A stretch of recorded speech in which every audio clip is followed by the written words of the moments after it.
Saudações académicas a todos que nos acompanham. Eu sou Orlando Júnior, o Legal Innovator, e este é o Juriscast. Para hoje temos mais um ilustre convidado, ele que é pioneiro e timoneiro no ativismo, empresariado, diplomacia. Dário Kamal, a quem desde já saúdo e pode apresentar-se. Outra vez fazer a apresentação, bem. Bom dia, boa tarde, boa noite, conforme o fuso horário onde se encontra e onde cada um vê o podcast e no momento em que vir. Primeiro, agradecer pelo honroso convite de estar aqui. É um privilégio, uma honra estar neste podcast de estudantes de Direito, estudantes da UEM, e fazedores da nossa história, da nossa cultura, da nossa trajetória enquanto nação, Nós é que confusos. agradecemos. Brincadeira.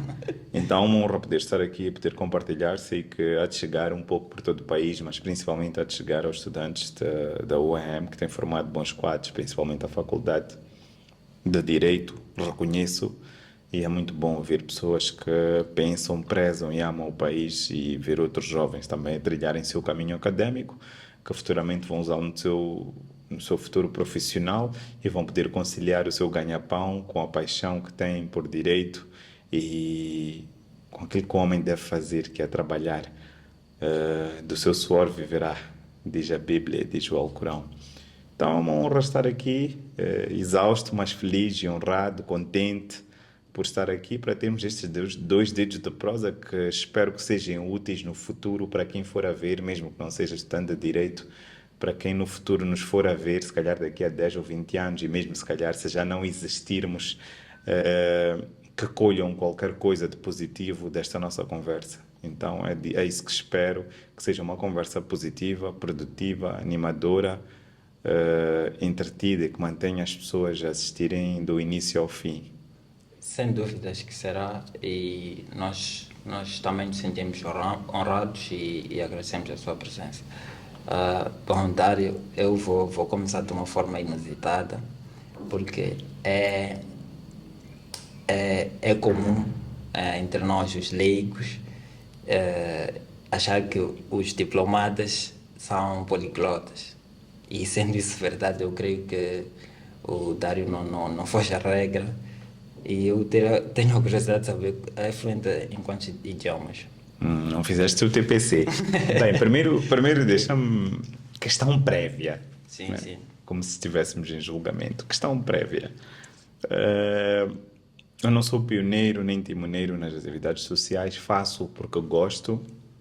Faço porque é meu dever, é minha obrigação. Não me vanglorizo com isso e não acho que sou timoneiro ou pioneiro nisso, nas atividades sociais. Talvez na forma e na paixão com que eu faço, mas antes do Dar existir já existiam ativistas sociais, depois do Dar existir vão existir ativistas sociais, e ainda bem. E ainda bem que existem pessoas ligadas às causas sociais. Seria melhor, o mundo seria melhor se não existissem causas sociais, significaria que todos estávamos bem no mesmo nível e ninguém se preocuparia com nada e todos teríamos tudo que quiséssemos. Mas feliz ou infelizmente o mundo não é assim, o mundo é desigual, o mundo é de injustiças, o mundo às vezes é cruel e tem o seu lado bom e o seu lado escuro ou obscuro, o seu lado negro. Então faço porque gosto, faço como paixão, não espero nada em troca, não espero ser reconhecido no futuro por isso e nem acho que isso deva ser extraordinário. Isso tem que ser o normal do ser humano, ajudar o próximo sem olhar, fazer o bem sem olhar a quem. Então, estou a dizer isso porque quando iniciamos disseste isso, sei que disseste num sentido positivo, mas Realmente. é preciso honrar também a todos os outros ativistas e a todas as outras pessoas que não são ativistas, mas que fazem o bem, que oram, que acreditam na natureza, no amor, na beleza das coisas positivas e que se focam em coisas boas que o ser humano tem para dar. É preciso honrar essas pessoas, é preciso salvaguardá-las, é preciso mencioná-las também. Então, um pouco disso. Agora, saindo da questão prévia, Ok. indo já para. Não é verdade que todos os diplomatas. Devia ser um requisito. Todos os bons diplomatas deviam, deviam ser poliglotas. Não é o caso. Não acho que todos os diplomatas sejam poliglotas, mas há um requisito básico, que é os diplomatas têm de saber falar mais do que a sua língua nativa e línguas locais. Pelo menos inglês, ou francês, ou árabe, ou alguma outra língua. Eu sou fluente em várias, mas não porque sou melhor do que ninguém, mas primeiro porque tenho facilidade de adaptação à comunicação e a novas línguas. Segundo, porque tive a oportunidade de estudar noutros países. Isso claramente me beneficiou. E terceiro, porque gosto, sou curioso e quero sempre melhorar e aperfeiçoar o perfeccionismo, mesmo sabendo que ele na verdade não existe. O perfeccionismo está sempre na nossa cabeça, mas faço sempre. E quero continuar a fazer e vou continuar a aprender o máximo de línguas que puder. Então, as línguas principais das Nações Unidas, acho que estou em domínio de todas elas. E espero no futuro aprender línguas locais, porque acho que é importante também. Certamente é. Na diplomacia não tanto, mas eu enquanto cidadão, enquanto nacionalista, enquanto amante do meu país, espero poder no futuro falar duas ou três línguas locais, falar fluentemente línguas locais. Entendo uma e outra coisa do Xangana, mas não posso dizer que falo Xangana como tal. Mas gostava de aprender Xangana, porque sou de Maputo, e algumas outras, uma ou duas línguas, talvez Makua, Maconde, talvez fosse interessante, mas quem sabe no futuro posso ter essa oportunidade e também quem sabe é meu sonho de ver isso, as nossas línguas locais, no nosso sistema de ensino nacional, nas nossas universidades, como algo obrigatório, como algo cultural, histórico, para preservar também aquilo que é o nosso património cultural. Então acho que é importante que isso aconteça no futuro próximo. Muito bem, muito bem, muito bem. Eu gostaria de saber do Dário, em que momento sente vamos dizer, chamado, né, para a liderança. Eu discuto muito a questão de liderança, porque a gente fala muito de liderança e a gente não define muito o que é liderança. Ah, eu não sei se existe um chamamento para liderança. Existe a gente com atitude. E líderes têm que ter atitude. E líderes nascem líderes, moldam-se líderes. Não se fazem líderes nas escolas de liderança. Liderança é algo nato, que nasce conosco. E o resto é aperfeiçoamento. Há características básicas de um líder, que é saber assumir, que é olhar para a disciplina, para a forma de persistência, querer a proteção aos mais novos, aos mais fracos, frágeis. Então, há características assim muito. Quando a pessoa se assume, independentemente de. Eu acho que liderança, isso não ninguém te ensina. Liderança tem muito a ver também com instinto, com a capacidade do nosso instinto, com a nossa capacidade de decidir em momentos de pressão, saber fazer boas decisões, boas escolhas. Então, não vou dizer que é um chamamento, que eu recebi um chamamento para a liderança, mas posso dizer que quando olho para a minha infância, as características como líder estavam lá, como criança, como líder estavam lá, no grupo, nas ações, nas atitudes, na personalidade, no caráter. Então ela estava lá. O que significa que, se olharmos para todos os líderes, eles passaram por alguma coisa e eles tiveram que superar alguma coisa também. Não que as outras pessoas que não são líderes não têm, mas há pessoas que nasceram para liderar e há pessoas que nasceram para ser lideradas. Há pessoas que nasceram para tomar a iniciativa e há pessoas que nasceram para viver na expectativa. Essa é a diferença entre liderar e não liderar. A expectativa e a capacidade de fazer sem esperar. Agora, o meu amor ao próximo, a minha crença em Deus, a minha fé foram moldando uma pessoa com uma personalidade e um caráter, as vicissitudes da vida também, as circunstâncias, as dificuldades, as barreiras que fui encontrando, porque essa também uma característica que faz líderes. A nossa ação e a nossa solução perante os problemas que a gente vai encontrando, perante aquilo que os desafios que a gente vai encontrando, perante as barreiras que a gente vai encontrando. Acho que por aí se moldam líderes. Mas ninguém pode não ter estas características, ir fazer um curso e depois sair de lá líder. Eu não acredito nisso. Muito bem, muito bem. Pelo que eu percebi, é da opinião que é de pequeno que deve se torcer o pepino, né? De forma a engajar as camadas mais jovens na liderança, que eu acredito que é algo fundamental.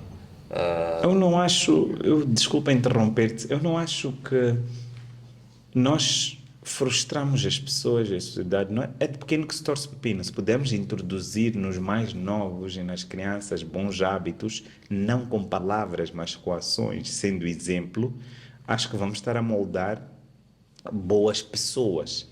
Mas este é que é o problema da nossa sociedade, quando se fala de perdermos os valores morais, os valores cívicos, éticos de cidadania. Porque nós estamos preocupados em formar líderes e não estamos preocupados em formar boas pessoas. Nós temos de formar bons cidadãos.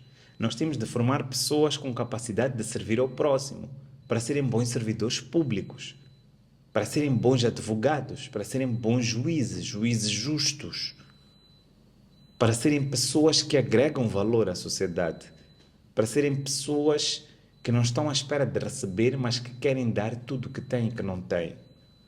A nossa sociedade perdeu esses valores. Tu estudas porque tu precisas de um emprego.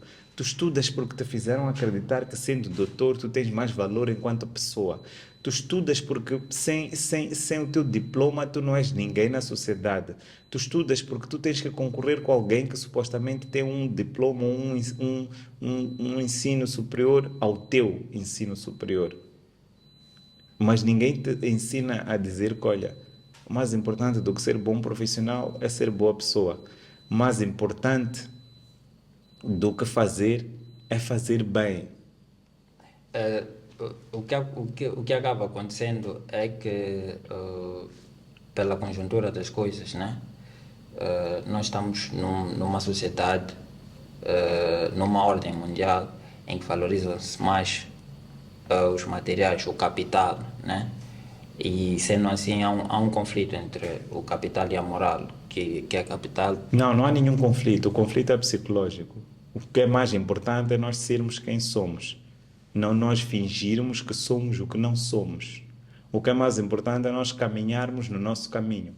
O mais importante é nós percebermos que mais do que uma ordem mundial e global que existe e é efetiva e é real, porque não quero romantizar pobreza, o mais importante é nós percebermos que antes de chegarmos lá ao longe, temos que olhar para o nosso vizinho. O mais importante é nós compreendermos que antes de olharmos para o 15º andar, temos que passar pelo 7º, 6º e 8º. O mais importante é nós olharmos para aquilo que está próximo e para aquilo que podemos fazer. O mais importante é nós eliminarmos das nossas cabeças expectativas e deixarmos de pressionarmos uns aos outros, porque exigimos aquilo aos outros, aquilo que nós não temos e não somos. Esta é a sociedade que te exige isso, porque a sociedade consumista precisa de fazer isso para te acreditar, para te fazer acreditar que tu precisas de consumir mais do que aquilo que tu realmente precisas. A sociedade precisa... Realmente. E mesmo a medicina precisa te fazer acreditar que tu tens uma doença para ela poder te vender os medicamentos. Porque a medicina, sem te vender os medicamentos, não há de ser medicina. E ela própria não evolui por si só. É o mesmo que acontece com as guerras. Para vender armas, eu preciso de inventar guerras. Porque se não houverem guerras, ninguém vai comprar armas. Se não houver paz, ninguém vai comprar armas. Eu acho que esse é um tema muito, muito interessante, né? Porque sendo Dário diplomata, representa não só Moçambique, mas também a África, deve ter. Commonwealth, África, Comunidade Islâmica, são tantas organizações. Isso é verdade. O Dário deve ter melhor conhecimento que eu das situações, das várias situações de instabilidade, um pouco por toda a África.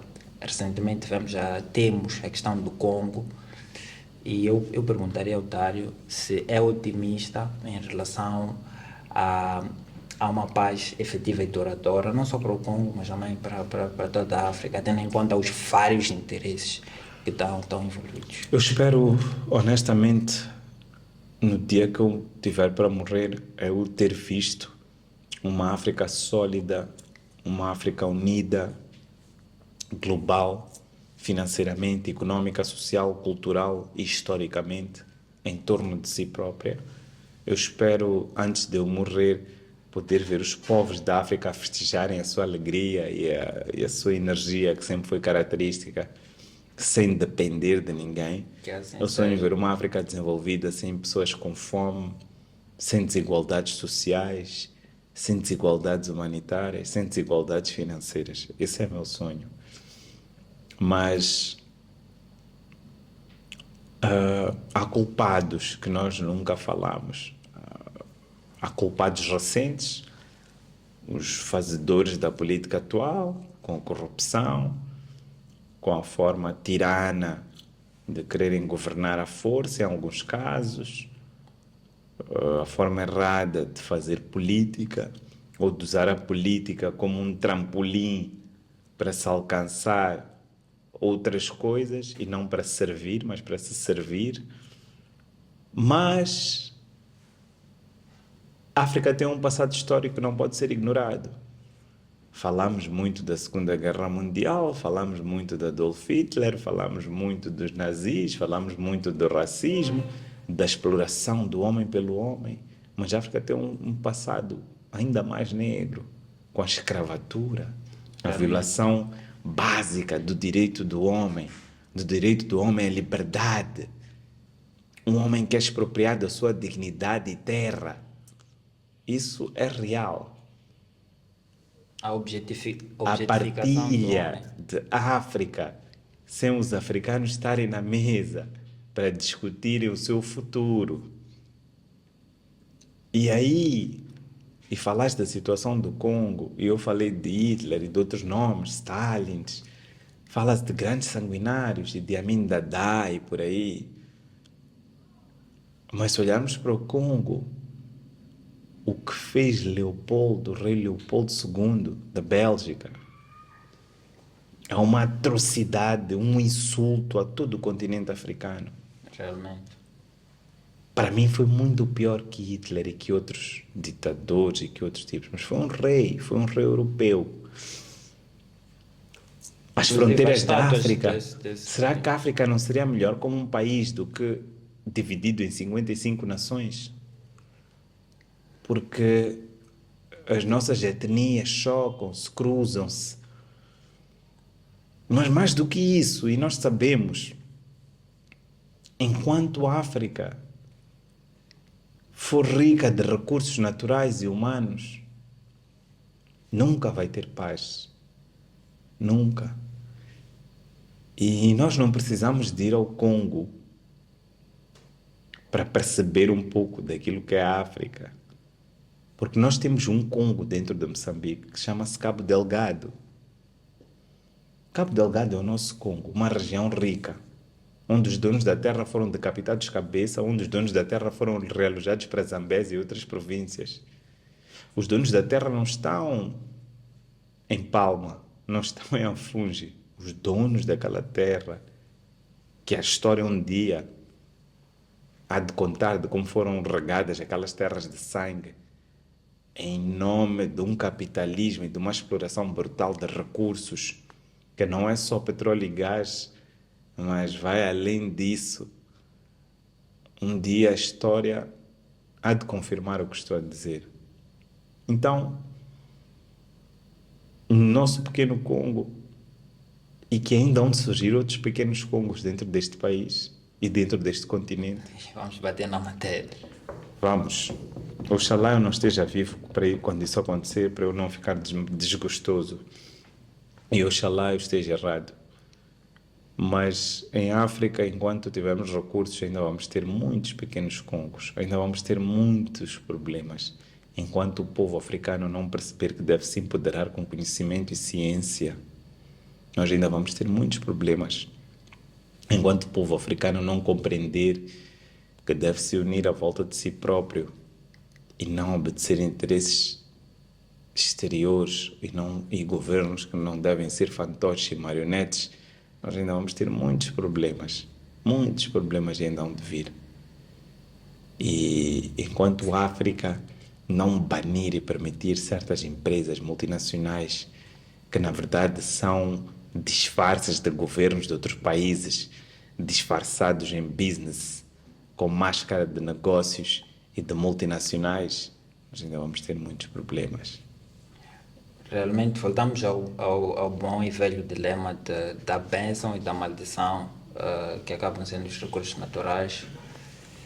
Mas eu quero acreditar que nem tudo é tão sombrio, porque nós temos exemplos como da região do Sahel, onde temos líderes como o Ibrahim Traoré, que de certa forma tá na vanguarda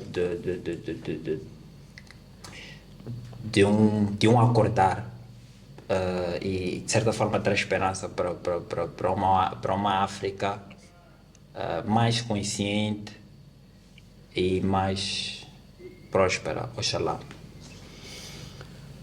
Bom, nem tudo que a gente vê na televisão é verdade. Burkina Faso é um país que eu conheço bem, Ouagadougou é uma cidade que eu conheço bem. Não é bem assim como a história está a ser contada, mas também é preciso ser honesto e dizer que eles estão num ritmo espetacular de desenvolvimento, mas é preciso dar tempo, pelo menos mais de 2 anos, ao capitão Ibrahim Traoré. É jovem, tem 36 anos. Temos também no Tchad um presidente que não se fala muito, mas também tem 35 anos e está fazendo um trabalho bom. A mídia também exagera sempre um bocado, porque não passa um país que tem mais dificuldades que Moçambique, muito mais dificuldades que Moçambique, Ok. para você entender. Mas é um país também, nos últimos 12 meses, deu passos que nós podíamos ter dado também em menos tempo. Na verdade, o que o capitão Ibrahim Traoré está a fazer é demonstrar que não pode haver falta de vontade política. O que é para fazer deve ser feito. Ele não fez nada de extraordinário, fez o básico. Usou recursos do governo em prol do povo, em benefício do povo. Não se está a vergar ao interesse da França, que sempre subjugou Burkina Faso. Então isso tem uma repercussão muito grande, mas é preciso dar tempo E desculpa, para desculpa perceber os cortar, próximos Dário, 2 anos. mas a questão da França é pertinente, porque já há uma noção na região do Sahel que a França é o inimigo. Não é só na região Sahel, todos os países francófonos têm noção disso. Nem é questão de ser inimigo. A França, a história comprova, a história recente, a história passada, a história antiga. A França é um país problemático até na Europa. Os próprios europeus têm muitas dificuldades em lidar com a mentalidade e a forma de fazer e de pensar dos franceses. É uma nação violenta em termos de. Como é que a gente pode dizer? Não é o povo francês. O povo francês é um bom povo. Mas é a história política da França. Vimos o que aconteceu com Napoleão Bonaparte. Napoleão Bonaparte era francês.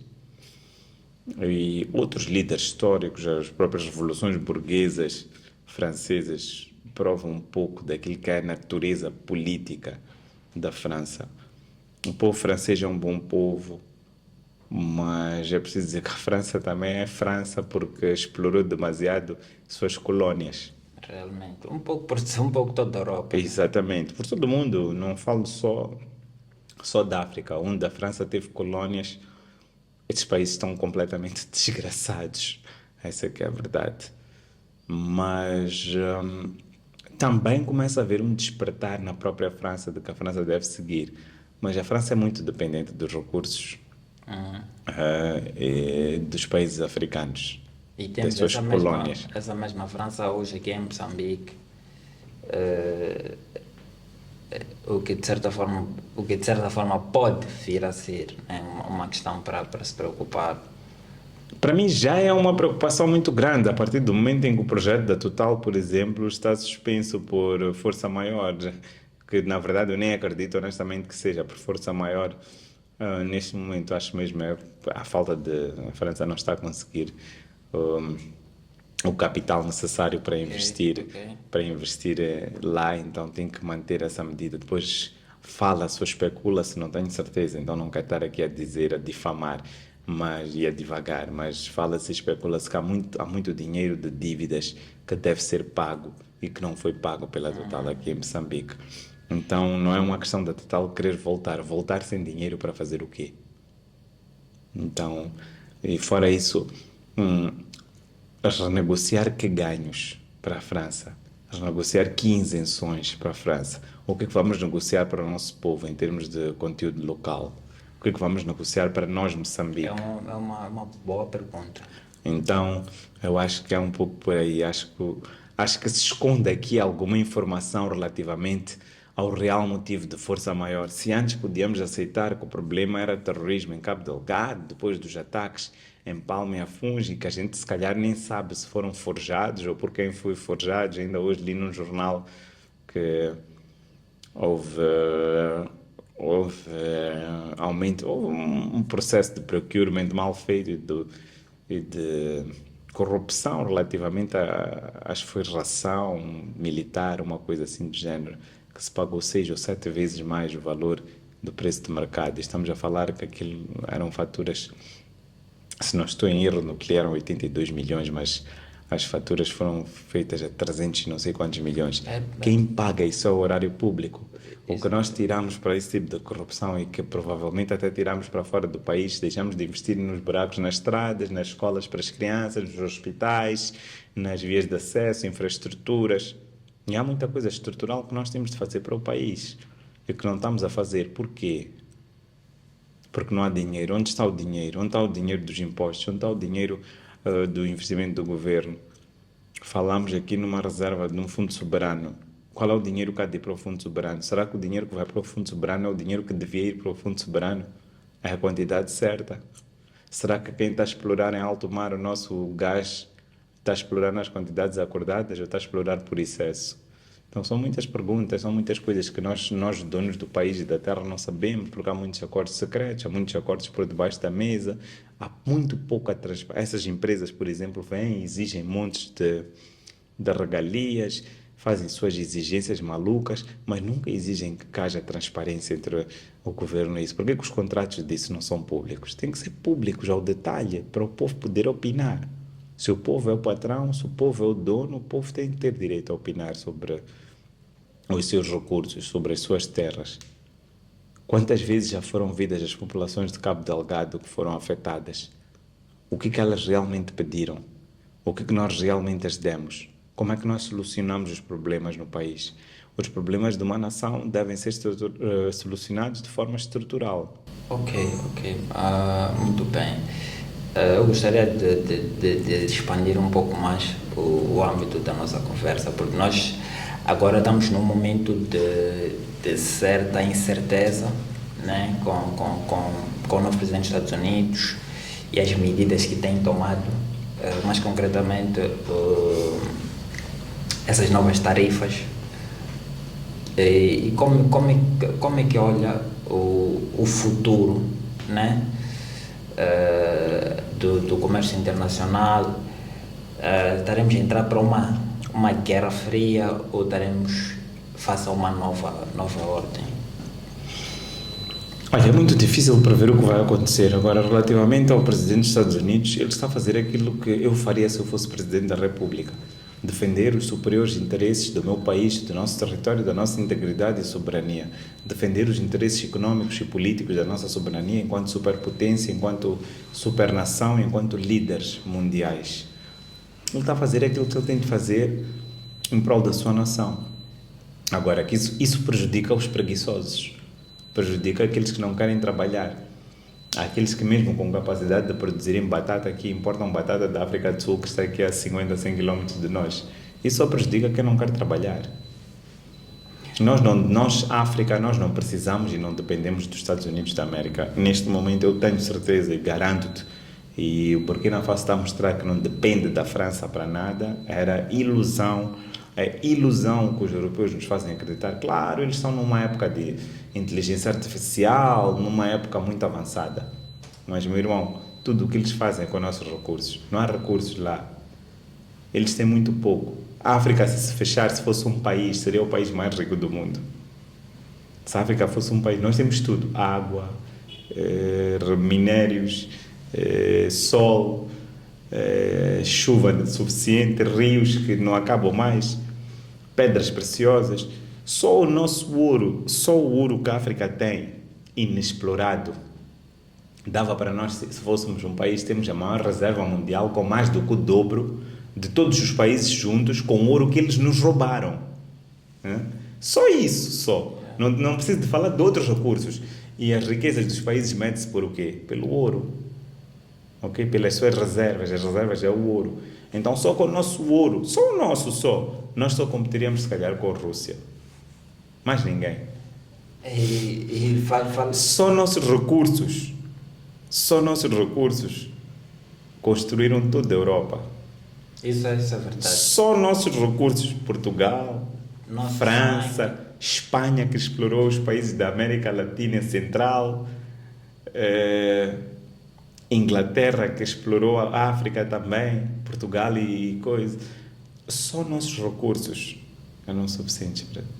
Nós só de dizermos que não vamos exportar mais, ninguém tira nada do Congo, ninguém tira gás em Moçambique, ninguém tira gás na Líbia, ninguém tira recursos, alumínio que nós exportamos, ninguém tira nada, carvão, quando houve a crise. Só de nós, todos os países africanos dizerem, ok, continuem lá com vossas tarifas, e nós, União Africana, decidimos que da África não sai um único recurso. Vamos transformar tudo aqui nos nossos países. Entre esses 55 países vão se sentar e ver quem vai fazer o quê. Quem é responsável pelo alumínio, quem é responsável pelo zigo, quem é responsável pelo cimento, quem é responsável... Mas só de nós nos unirmos e fazermos isso, nós paralisamos o resto do mundo. Só isso, só. Não é muita coisa. Mas a nossa diplomacia é frágil.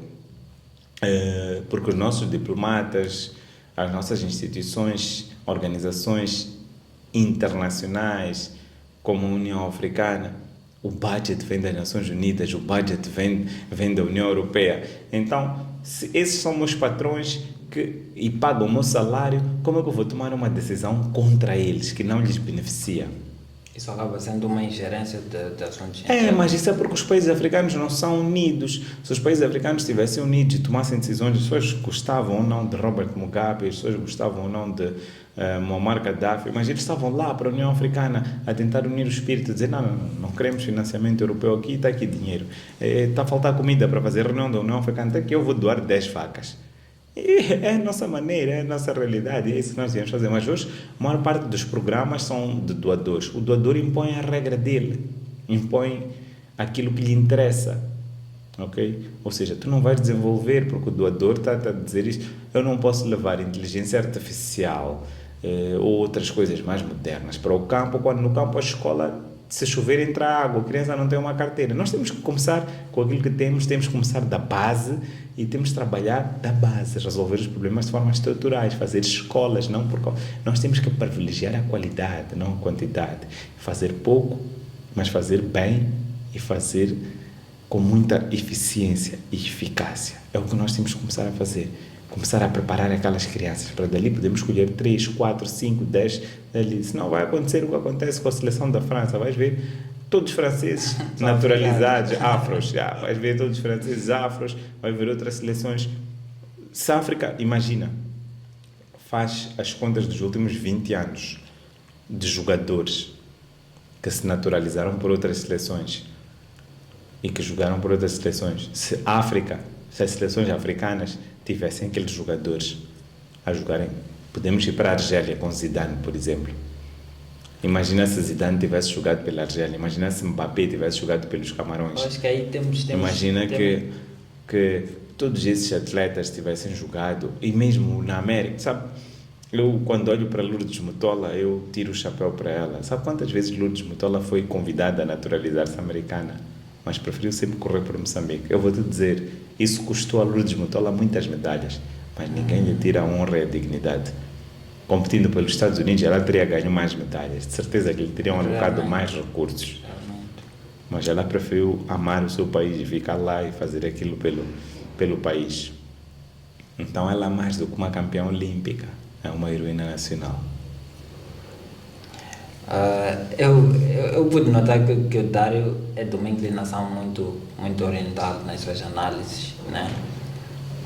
E eu acho que há uma certa teoria que era chamada de whataboutismo, né? E critica-se aos líderes de orientais, né? De fazerem muito uso disso quando são questionados acerca de questões como direitos humanos e não sei o que, eles apontam o dedo para o outro lado. Mas se nós olharmos para os Estados Unidos, eles também têm seus problemas, né? E de certa forma nós temos de olhar para aquilo que são as prováveis soluções. Eu pude acompanhar que o Dário esteve presente na tomada de posse do Nicolás Maduro. Tive com muito orgulho. Também estive na do presidente Putin, estive em muitas outras tomadas de posse do presidente Chapo e de outros presidentes. Podia estar aqui a apontar, mas mesmo na Europa também estive na tomada de posse de alguns presidentes. Normal, mas diz lá. Sim, continuando.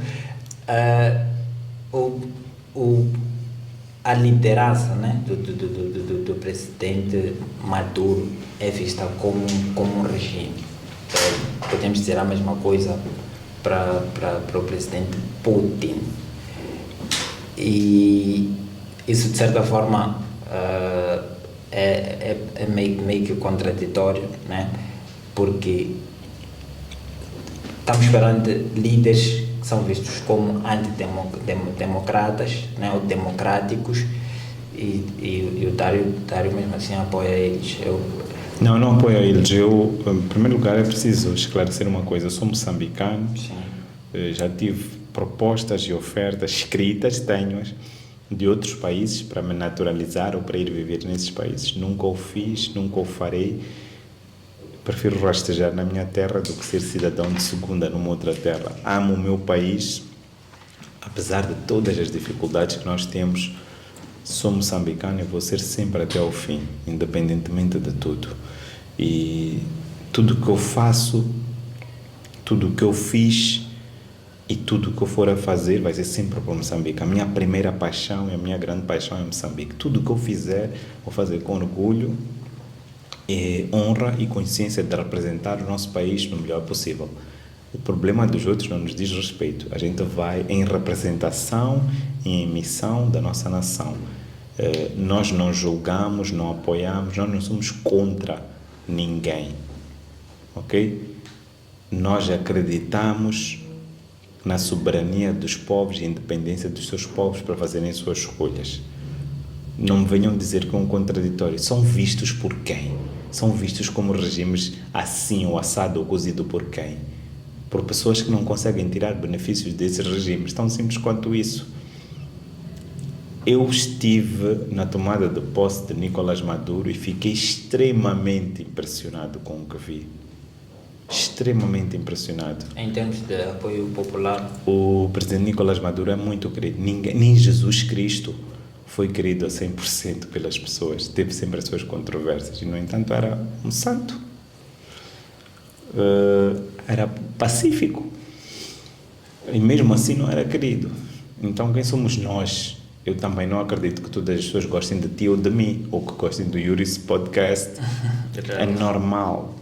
E está tudo bem com isso. Agora que a mídia mente, descaradamente a mídia mente. E isto é uma das grandes coisas que eu vou levar para toda a minha vida, que é nem tudo o que a gente vê e ouve. Eu quando fui para a Venezuela fui com medo, porque o que eu via da Venezuela eram horrores. A Venezuela é um país super desenvolvido. A mídia não fala dos mais de 300 bilhões de dólares da Venezuela que estão congelados em bancos europeus, dinheiro do povo venezuelano, das reservas de ouro da Venezuela que estão congeladas em Londres e que faz desses países mais ricos, porque eles contam isso como recursos deles. E não falam também do dinheiro russo que está congelado, mais de também 300 bilhões de dólares em ativos de investimento russo estatal, mais de 300 bilhões, portanto 700 bilhões de dólares. E das possíveis implicações que isso teria em termos de direitos humanos para esses países. As pessoas preferem focar-se, sim, em direitos humanos e dizerem, porque as pessoas dizem, mas essas pessoas não são aceitas. Mas não são aceitas por quem? Eu estive na Venezuela, eu vi uma coisa que eu nunca tinha visto. Imagine toda Eduardo Mondlane, toda Júlio Nyerere de ponta a ponta, toda Eduardo Mondlane de ponta a ponta, só com pessoas a apoiarem o presidente Maduro. Eu vi, ninguém me contou, ok? O presidente Putin tem neste momento na Rússia, que estamos a falar, popularidade de mais de 80%. Não, porque com a guerra andar, a guerra na Ucrânia, a Rússia vai perder. A Rússia é a única nação do mundo que lutou contra a União Europeia toda e Estados Unidos e não perdeu. Ninguém hoje me pode dizer que a Rússia perdeu a guerra, porque a Rússia está lá. A Rússia não vai aguentar 1 ano, 2 anos com essas ajudas todas à Ucrânia, isto e aquilo. Mas a Rússia... As sanções econômicas. Está aí, a Rússia com sanções econômicas. Eu estive na Rússia 2 meses depois do início da guerra e estive agora no ano passado. Eu vou dizer, nunca vi um país a desenvolver como aquele. Tu nem ouves falar e nem sentes a guerra. Nós ouvimos mais sobre a guerra na Rússia aqui do que na própria Rússia. E o impacto que sentes é mínimo, fora aquela coisa de usar o cartão de crédito ou de débito, porque eles estão fora do SWIFT. Mas fora isso, zero. O país é bom, continuas a comprar, os russos continuam a viajar de férias, são um dos povos que mais gastam com turismo. Espero que um dia Moçambique possa fazer acordos de turismo para eles virem cá fazer turismo, porque ganharemos muito rios de dinheiro com eles. A economia deles, eles, ao contrário de nós, que com manifestações de 2, 3 meses tivemos que despedir pessoas e isso abalou totalmente a nossa economia. A economia da Rússia continua. A Rússia só antes da guerra ganhava por dia 3 bilhões de dólares só com vinda de petróleo e gás. Eu acho que isso é... É só fazer as contas de quanto é que isso é. Em comparação com o PIB de Moçambique. Neste momento a Rússia está a ganhar 1,5 de metade, 1,5 bilhões de dólares dia. Não ouviste mal, dia. Só com petróleo e gás. Os países são hipócritas. A Alemanha disse que nós vamos sancionar a Rússia. O que a Alemanha fez? Continuou a comprar. O que eles fizeram basicamente? A Rússia vendeu para a Índia a um preço bonificado de menos 20%, ainda vendeu, aumentou de 5% ou 10% e vendeu para a Alemanha. A Alemanha continua a comprar mais, ainda com um preço reduzido a mais de 10%.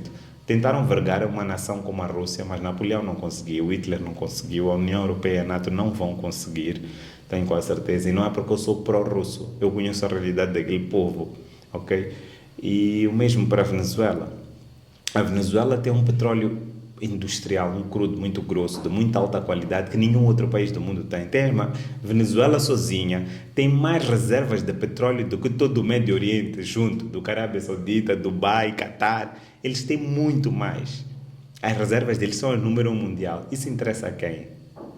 Boa pergunta. Interessa a quem? Quem quer explorar? Quem quer ficar com aquilo? Em Maduro não dá. E o mesmo acontece, eu olho para isso também, nós não demos como nação. Por isso muitas pessoas não gostam da Frelimo. A Frelimo tem muitos pecados. A Frelimo tem muitos pecados. Em alguns sítios, indícios de corrupção, crime. Mas não é a Frelimo. São algumas pessoas que entram na Frelimo para, através da Frelimo, colherem esses benefícios e não servirem ao povo. Mas a Frelimo, como partido político, não deu a eles. Por isso é que eles querem tirar a Frelimo. Fingem ser amigos da Frelimo para tirarem a Frelimo do poder, para poderem fazer o desbarato. Tenho quase certeza que no dia que a Frelimo não estiver no poder, em termos de recursos, de guerras civis, o país vai ser ainda pior. Não estou a dizer que as coisas estão bem. Há muita coisa por melhorar no nosso país, há muita coisa por fazer, há muita coisa básica por fazer e que se tiver ter sido feito ao longo desses anos. E que eu ainda acredito que vai se fazer, seja lá quem for, mas há de se fazer. Mas esta é uma vantagem de termos sido a Frelimo. Não os demos de qualquer maneira o desbarato. E na Venezuela, no dia que não tiver Maduro e o regime, vão ver como a Venezuela vai cair. Ok? Falamos muito, podemos especular, mas é só olharmos para um caso muito específico e concreto. Olhem a Líbia antes. E olhem para a Líbia hoje. Olhem para o Egito de Hosni Mubarak e olhem para o Egito hoje. No princípio da nossa conversa, Dário até mencionou o porquê não de se unir à África, mas Não precisamos de ir longe, é só olhar a Líbia, ok? É só olhar para a Líbia, mais nada. É só olhar porque Gaddafi isto, Gaddafi aquilo, porque Gaddafi não fazia a vontade dos outros e porque Gaddafi estava muito perto de ter armas nucleares. Gaddafi estava perto, o nível de desenvolvimento deles era grande. O que é que fizeram com Gaddafi? Expropriaram as reservas de ouro, os dinheiros todos que a Líbia tinha espalhado pelo mundo. A Líbia era um grande, grande player no oil and gas. Hoje onde está a Líbia? Ah, porque Saddam Hussein é um ditador, atacou o Kuwait, fez isto e aquilo. Onde está o Iraque? Onde está o Iraque? Ok? Vamos, e são factos, não é especulação. Estamos a falar de coisas concretas. Então, no dia que a África se unir, os outros vão ser vergados. Dário, eu diria que é um político politicamente incorreto, né? E nos dias de hoje, falar a verdade, expressar as suas opiniões, muitas vezes sem filtro, pode ser uma menos-valia numa carreira como a diplomacia. E eu gostaria de saber quais foram os maiores desafios que enfrentou na sua carreira como diplomata, sendo a pessoa que é. Ainda em frente, eu acho que ainda há falta de credibilidade, mesmo depois de não termos de provar nada a ninguém, ainda continua a haver falta de senso e de credibilidade, porque eles olham para nós, são muito jovens, não têm experiência, não podem fazer. Eu acho que ainda há uma resistência muito grande à mudança, à nova forma diplomática de ser. Os nossos diplomatas africanos, do modo geral, moçambicanos também, estão muito ultrapassados em termos de metodologia, estão muito ultrapassados em termos de visão. Falou-se e forçou-se muito na diplomacia econômica, poucos deles entendem diplomacia econômica, poucos deles foram homens de negócio. A diplomacia econômica cultural de hoje em dia faz-se através disso. Eles são pessoas, diplomatas muito baseados na história, na história política, aquele classicismo que já não leva a lado nenhum. Repara os Estados Unidos como está a fazer diplomacia, repara a Rússia como está a fazer diplomacia, está a romper barreiras, ter outro tipo de dinâmica, jovens, já não é aquela diplomacia de estarmos sempre sentados, os diplomatas estarem muito retraídos. Eu tenho esta visão mais global, mais econômica para o país. Então ainda, estes continuam a ser os maiores desafios. Temos líderes jovens na diplomacia, é muito complicado. Normalmente a diplomacia está-se a usar como um prémio de carreira aqui. Temos alguns vovôs que vão para missões, a gente nem sabe bem o que eles fazem, qual é a missão deles.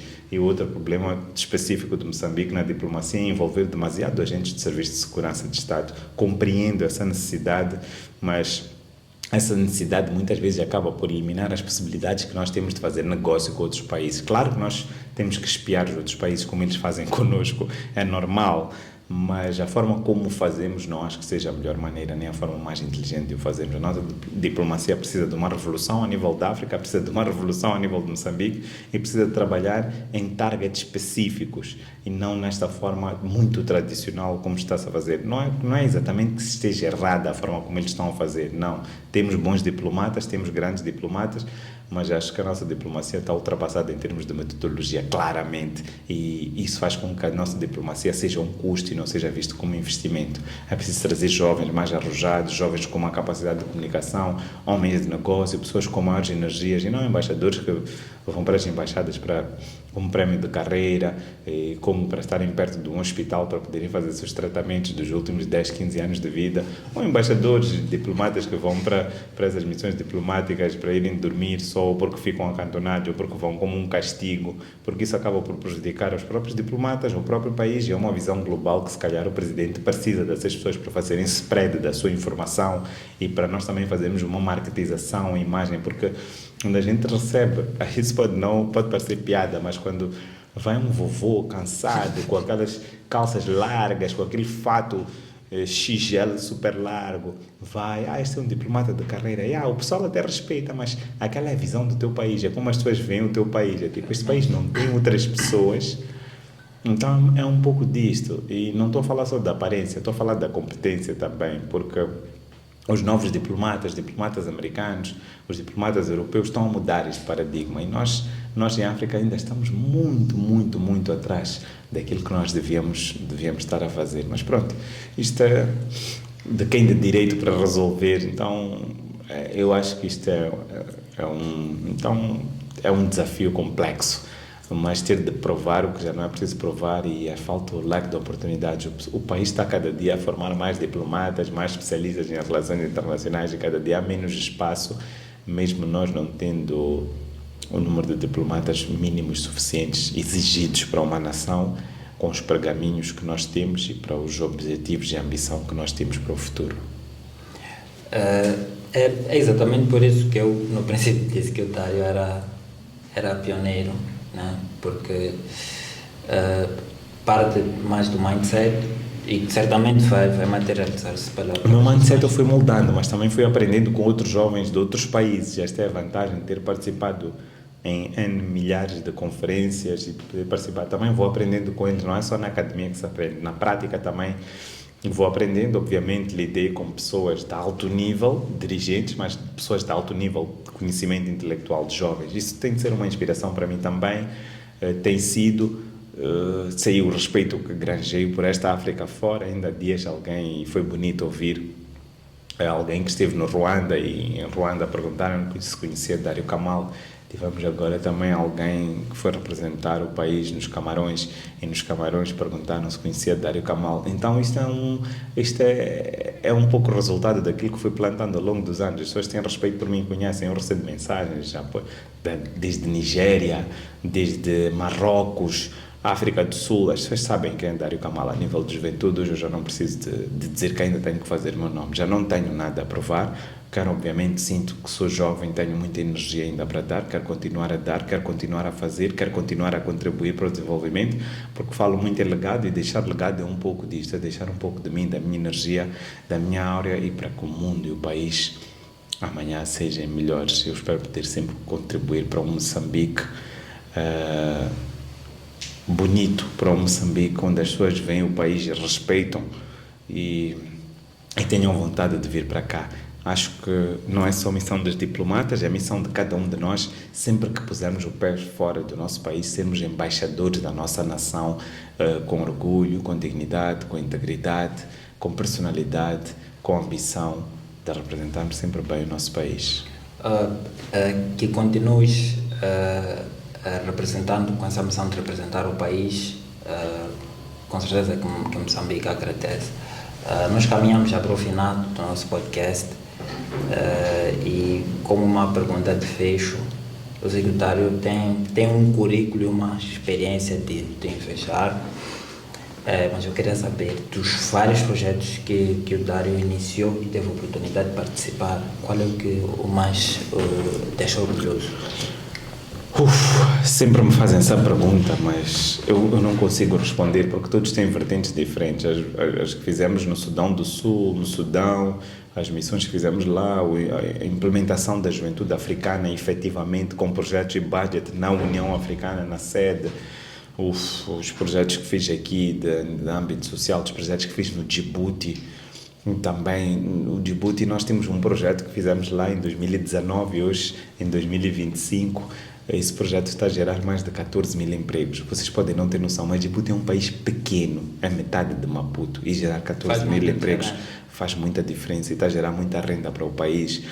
E outro dia ainda o presidente segue lá de lá ligou-me e tive a honra de falar com ele depois de ter estado lá 3 vezes e disse, olha, o projeto, ele é que me passou esta informação, sempre vamos ser gratos porque Djibouti vai ser sempre a tua casa, porque o projeto continua a correr, é um projeto de geração de rendas com também desenvolvimento de tecnologias e startups e está a correr bem e isso está a ajudar muito o país.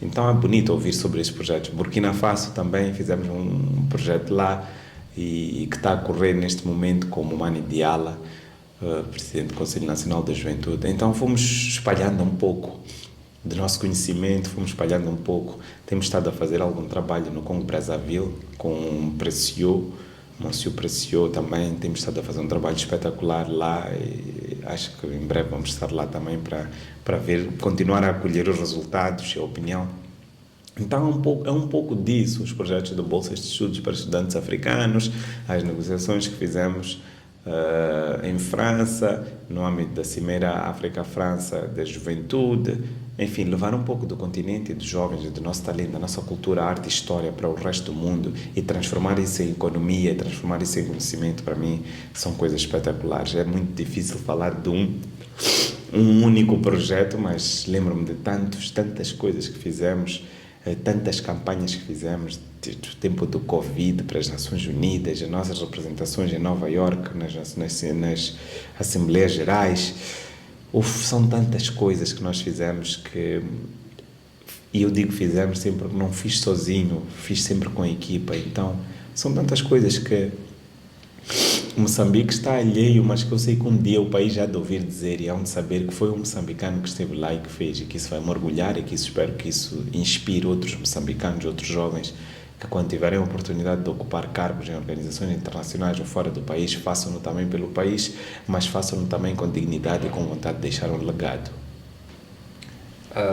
Muito bem. Obrigado, Dário, por ter dispensado o seu tempo aqui ao Juriscast. Essa foi mais uma edição do Juriscast. Continuem a acompanhar o nosso canal para ter mais conversas como essa.